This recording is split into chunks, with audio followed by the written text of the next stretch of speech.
كبير. وانا على بالي بلي كمال مسعودي مقبل كنا نقصروا، قال لي انا ما نحفظش، انا ما نحفظش القصيده. وعلاش كمال؟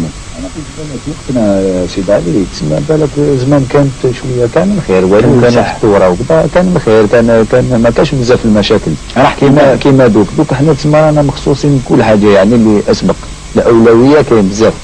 وبالنسبه لي انا شغل الحفاظه على تاع الغناء يعني حاجه مليحه على كل حال، كما راه يقول لك الدين اخلاق وتربيه على كل حال. هذا الفن الشعبي وشنو من المفروض يعني لو كان باش يعني نحفظ القصيد، نحفظ القران خير بالك نصيبه يوم القيامه ان شاء الله.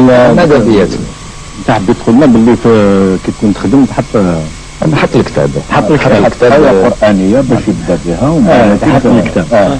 والكتاب راه واجب. كتاب هذاك واجب.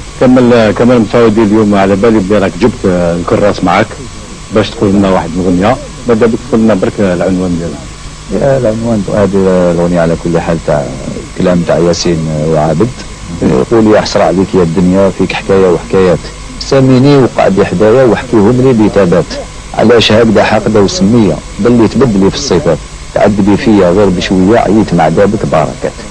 ياسين وبد حضر القهوه ولاتي الاولى اللي شفناها، كان حاضر وقرانا الشعر وحنا نسلموا عليه، وبد توجد روحك حتى انت وجدت لك واحد الشعر هكذا باش ما تغيرش، ما تقولش غير الاخرين اللي ما قلت الشعر عليهم. نقول نتكل على ربي، نقول انا نخدم